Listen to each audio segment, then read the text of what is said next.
Бүгін біз ақида сабағынан тағдырға және қазаға иман келтіру. Ислам дінде иманның шарттарының бірі ол тағдырға иман келтіру, я? Енді тағдыр деген сөз араб тілінен аударған кезде өлшеу, мөлшерге қарай реттеу, белгілі бір есеппен жүйелеу, арнайы бір жобамен тағайындау, қалыпқа салу деген мағынаны білдіреді екен. Бұл мағына қалай енді қарап тұрсаңыздар, осы бүкіл әлемнің мөлшерін, уақытын, бәрін Алла тағала жүйелеп қойғанын білдіреді. Яғни бүкіл әлем Алла тағаланың жазған тағдырымен байланысты болып жатыр. Мына бүкіл әлемдегі жаратылыстардың бәрі Алла тағала өлшеп қойған, жүйелеп қойған. Мысалы, қанша ағаш өсетінін, қанша ағашта қанша жапырақ болатынын, қай жерде қанша тау болатынын деген сияқты, тауларға қандай шөптер өсетінін, және жер бетіндегі адам алейхиссалам адамдардың қаншалықты өмір сүріп, қанша адам дүниеге келетінін бәрін жүйелеп қойған. Даже құмның қанша болатынына шейін Алла тағала жүйелеп қойған. Мысалы, құмның санын біле алмаймыз ғой біз, құмның, бірақ Алла тағала өлшеп, жүйелеп қойған. Иә? Сонда қарап тұрсаңыздар, не? Тағдыр деген не осылай екен? Өлшеу, жүйелеу, мөлшерінің бәрін реттеу деген мағынаны білдіреді, иә? Енді қарасаңыздар, бұған байланысты Алла тағаланың Құрандағы аяттарын келтіреді. Мысалы, Рағд сүресінің 8-ші аятында дейді: Алла әрбір ұрғашы жыныстың не көтергенін, құрсақтардың нені кемітіп, нені арттырғанын, нені түсіріп, яғни нені қандай нәрсені түсік тастайтынын, соның бәрін өлшеп қойған, яғни құзырында барлығы нәрсе өлшеулі дейді. Рағд сүресі 8-ші аят деп қойыңыздаршы, просто өсесін. Рағд сүресі 8-ші аят. Рағд соңы. Құмар сүресінің 49-ші аятында шүбәсіз біз барлық нәрсені белгілі бір өлшеммен жараттық дейді. Осы аяттардан қарайтын болсақ, негізі аяттары өте көп.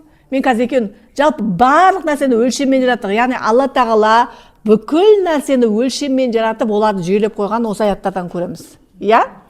Енді пайғамбарымыздың мынандай хадисі бар екен. Бір құл дейді, бір құл жақсысы мен жаманымен тағдырға сенбейінше, яғни жақсысы мен жаманымен тағдырға сенбейінше, басына келетін нәрсені бастан өткізетінін, бұйырмаған нәрсеге қол жеткізе алмайтынын білмейінше иман еткен болып саналмайды дейді.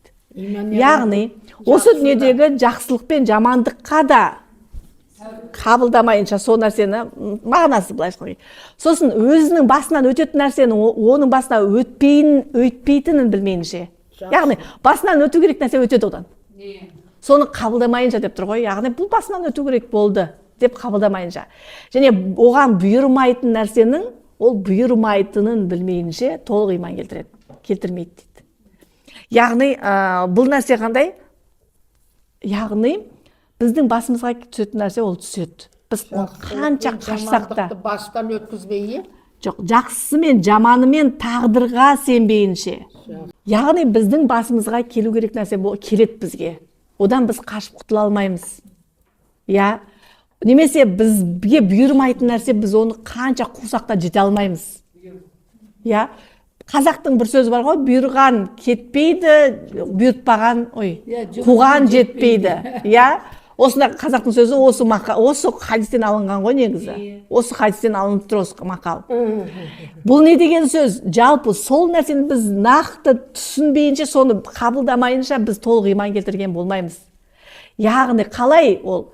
Яғни, әркімнің басына әртүрлі бір нәрсе келіп жатады. Я? Әртүрлі жағдай болып жатады әркімнің басында. Сол нәрсені менің басымда осы нәрсе болу керек болған ғой деп қабылдамайынша. Яғни, неге бұл менің басыма түсті, неге анау сөйтіп жүр, неге мен ондай емеспін, неге сондай деп айтатын болсақ, онда біз толық иман етіп тұрған жоқпыз тағдырға. Яғни, басымызға түсіп жатқан бір жағдайлар, яғни ол менің басыма, яғни келу керек болды, сосын келді деп қабылдаған кезде біздің иманымыз толық болады. Түсіндір алдым ба? бұйырған жетпейді, яғни бұйырмаған нәрсе бізге келмейтін түсінбегенше, яғни маған бұйырмады бір нәрсе. Мысалы, неге анада анау бар, неге менде жоқ, анау неге оған лайықты ма сонда, мен неге сонда лайықсызбын ба деген нәрсе ол болмайды. Егер де біз иман келтірген болсақ, яғни ол маған бұйырмады. Яғни ол маған тағдырыма жазылған жоқ. Ол нәрсені маған алу тағдырыма жазылған жоқ деген кезде бізде жеңілдік болады. Яғни тағдырға иман келтіру негізі адамға жеңілдік әкеледі. Не хатымға бара алмадық қой. Знаешь, соны қабылдасаңыз, яғни бұйырмай тұр деп қабылдаған кезде жеңілдік болады сізге. А то неге аналар барды, мен неге бармай қалдым деген нәрсе болатын болса онда. Менен көрді ғой, мынау менен көрді. Онда не істейміз? Өміріміз қиындайды.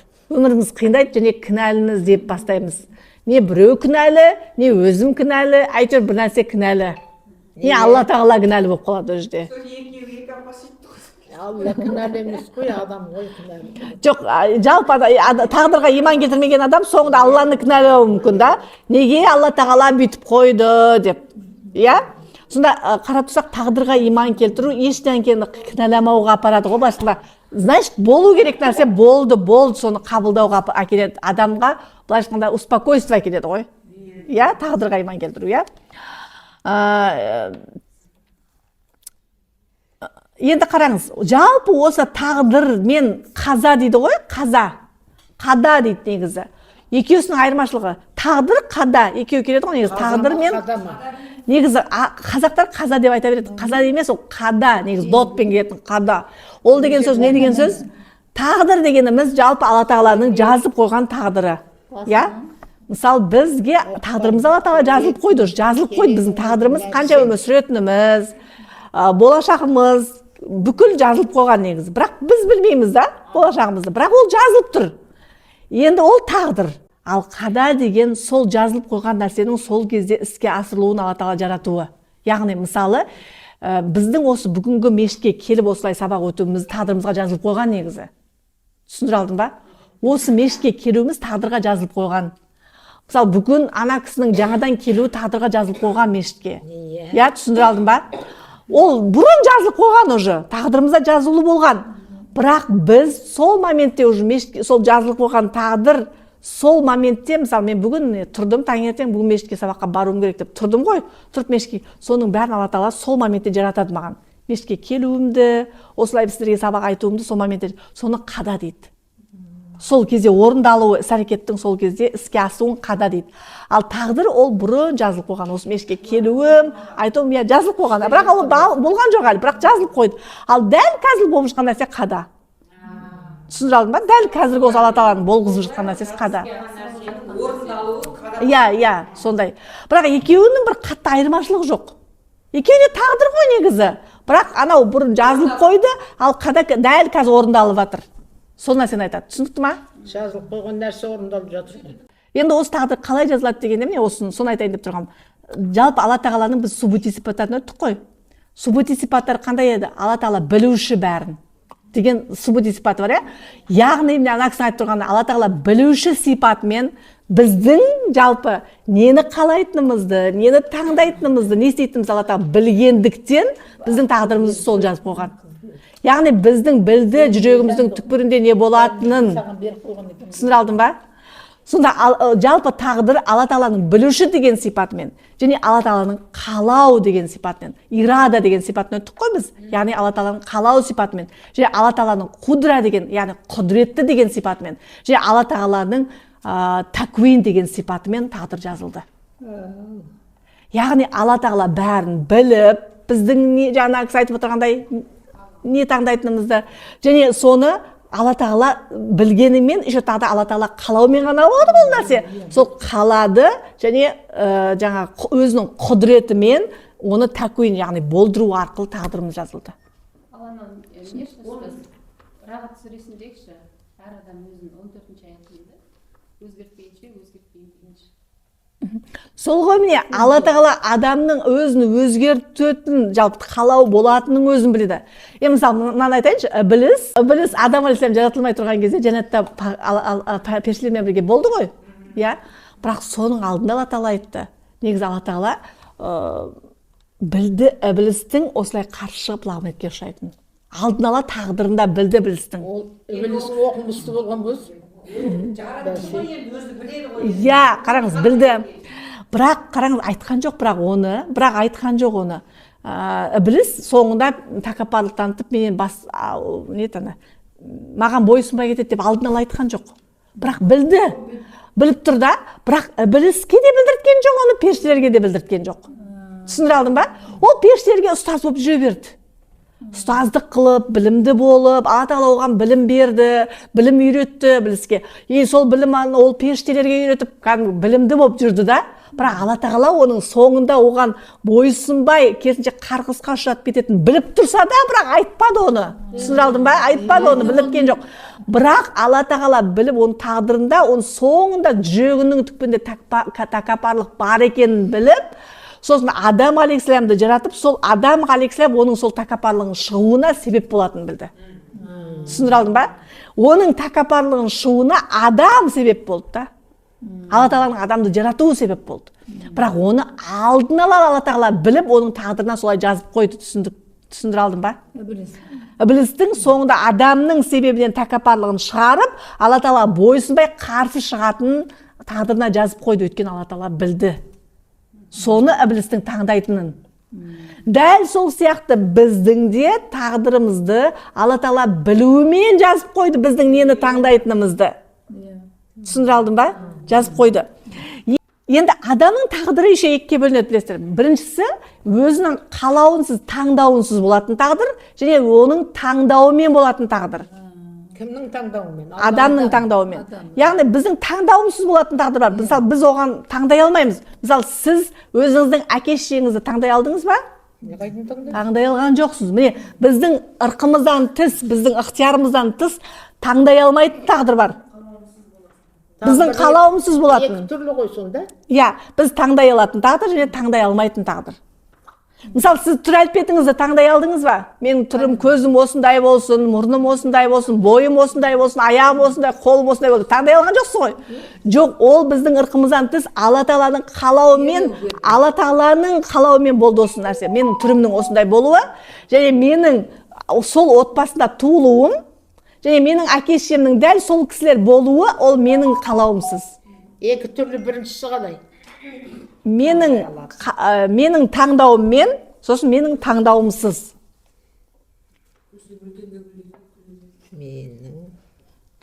Таңдауыммен болатын тағдыр, және менің таңдауымсыз болатын тағдыр. Яғни сіз бауырларыңызды таңдай алдыңыз ба? Сіз туысқандарыңызды таңдай алдыңыз ба? Міне, олар біздің таңдауымсыз тағдырымызға жазылған. Яғни менің сондай ағам, сондай туыстарым болатын, мен таңдай алған жоқпын. Ол Алла Тағаланың таңдауымсыз болатын. Иә. Сондай таңдауым, ешқандай менің таңдауым жоқ тағдырыма мен жауап бермеймін. Мен жауап бермеймін. Өйткені менің әке-шешемнің тура осылай болғанда мен жауап бермеймін. Өйткені ол мен таңдауыммен жасалынған жоқ. Түсіндіре алдың ба? Менің дәл бауырларым тура осылар болғанда мен жауап бермеймін. Менің дәл туысқандарым осындай болғанда мен жауап бермеймін. Түсіндіре алдың ба? Оған мен таңдаған жоқпын, өйткені туысқандарымды солай болсын деп. Түсіндіре алдым ғой? Мен тек қана не істеймін, оны қабылдаймын. Алла Тағала маған осындай туыстардың болуын жазды тағдырыма. Мен соны қабылдаймын деп қабылдаймын. Олар жаман болса да, олар жақсы болса да қабылдаймын. Болды. Өйткені арқыта жауап бермеймін. Болды, Алла Тағала маған осы жаман болса да осы туысты таңдап берді. Значит, осы туысқаным ретінде мен қабылдаймын. Болды. Түсіндіре алдың ба?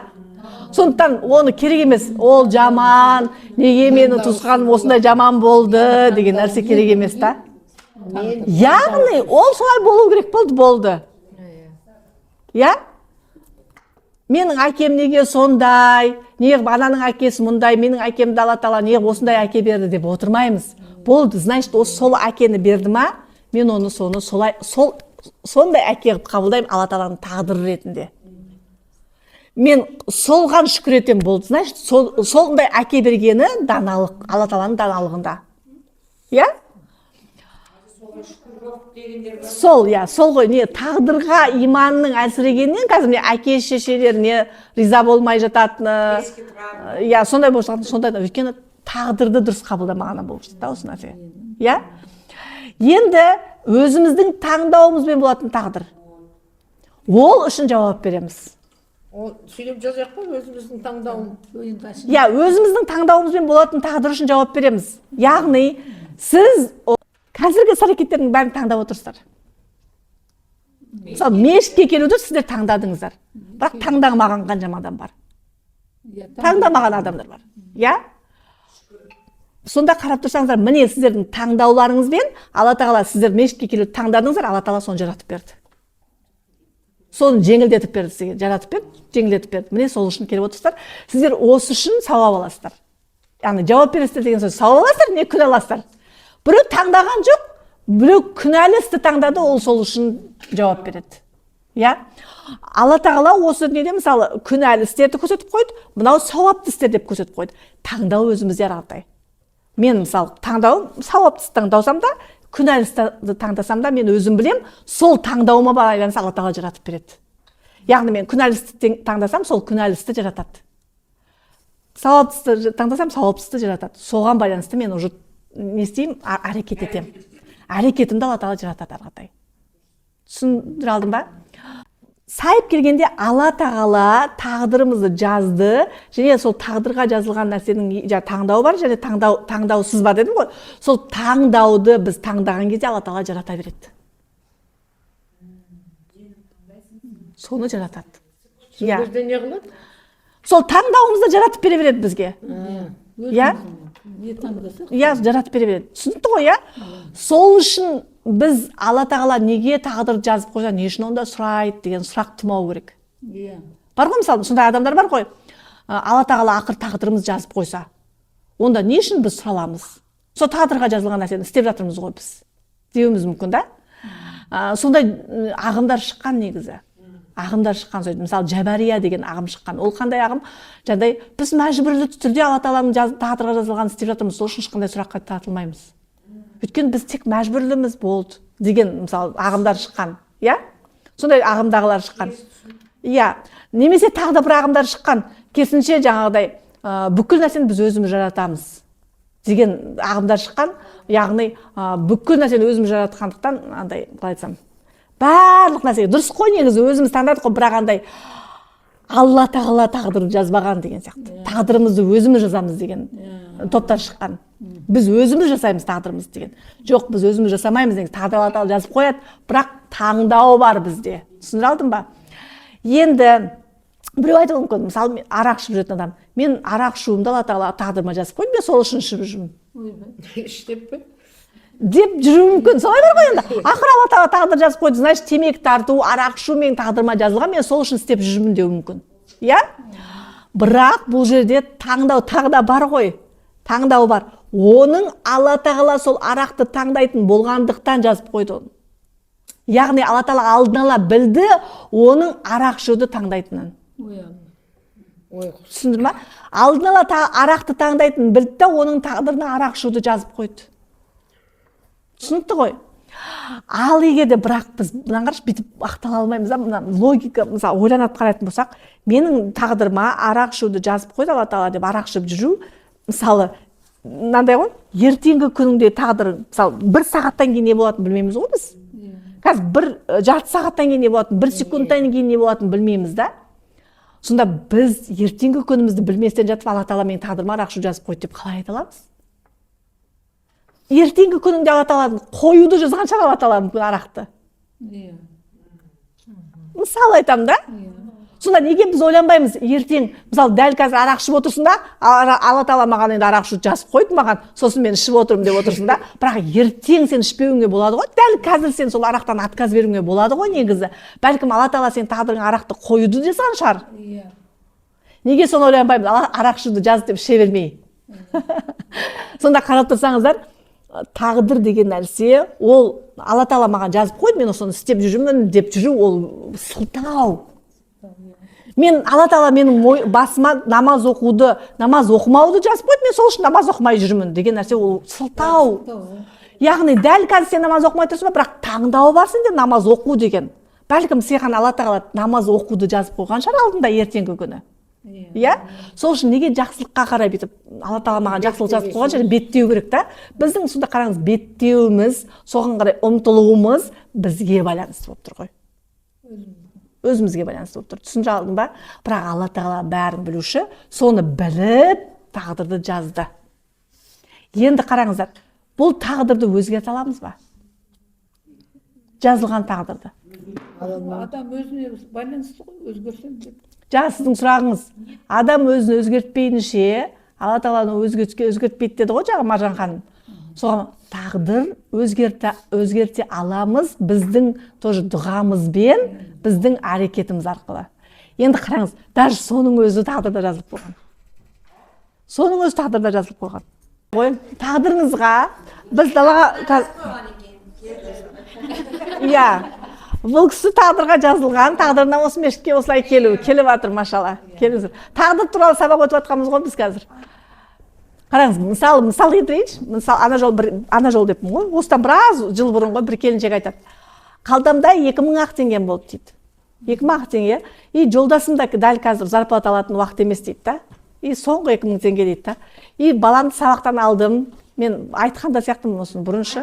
Я айттым, я. Сол 2000 теңгені жолда келе жатып, қазір өзімше айтып келе жатқам дейді жаңағыдай. Ойлап келе жатқан продуктын алуға, қазір ананы деген сияқты ойлап келе жатқам дейді. Сосын алдынан жаңағы біреу қайыр сұрағанға, Алла разылық үшін менде жағдайым жоқ деп. Сосын алла тағала бәле жаладан сақтасыншы деп, жаңағы Алла разылық үшін деп сұрап тұр ғой, енді деп бере салған ғой жаңағы ақшасын. Сонда пешеходтан өтіп жатқан кезде баласын машина қаққан білесіздер ма? Қаққан негізі, қаққан, бірақ дін аман, андай ештеңе болмаған да.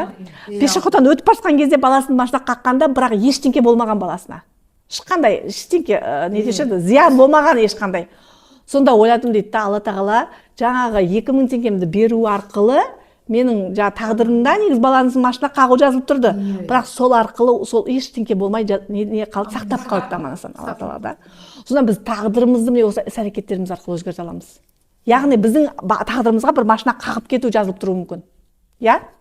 Бірақ біздің алдын ала садақа беруіміз, немесе үйден дұғамызды айтып шығуымыз, Аллаға тәуекел етіп, Аллаға тәуеккәлту алалла уәлә хауля уәлә қуввата илля билля. Алла тағала, мен саған тәуекел еттім. Сен бүкіл күш пен құдірет тек қана сенің құдіретіңде, я, сенің құзырыңда. Менің қолымнан түк келмейді. Мен саған міне үйден шығып бара жатып, саған тәуекел етіп шығып бара жатырмын, алла тағала. Осы шығып бара жатқан жолымда маған өзің жеңілдіктеріңді беріп қой, аман есен отбасыма оралуым нәсіп ет деген сияқты дұға жасап шықтыңыз.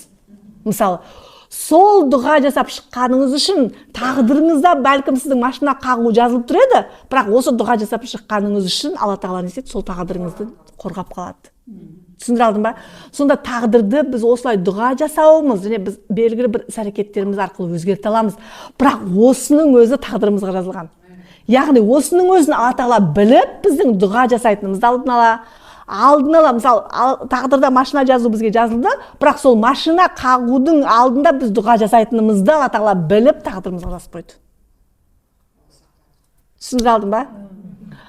Сол үшін біз тағдырымызды дұға арқылы жеңілдете аламыз. Дұға арқылы өзгертіп, бір алла тағаланың бір зияннан аман қалуымыз мүмкін. Я?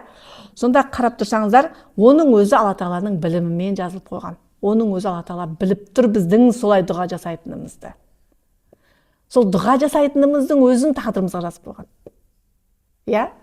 Сондықтан еш уақытта үмітті үзбей, тағдырға дұға жасай беру керек. Жақсылықты алла тағаладан сұрай беру керек. Еш уақытта үмітті үзбей, я, тоқтамай. Солай істеу керек. Түсінікті ғой, я? Енді бұның бәрін айтып кеткен сияқтымын. Жалпы арғатай көп бұл тема тағдырға байланысты. Бүгінге жалпы осы бұл нәрседен біз нені ұғамыз? Жалпы адам баласы осы алла тағаланың тағдырына иман келтіру арқылы өмірін жеңілдететінін ұғамыз. Және жүрегіне тыныштық орнататынын түсінеміз. Себебі тағдырға сену арқылы біздің жүрегіміз тынышталады.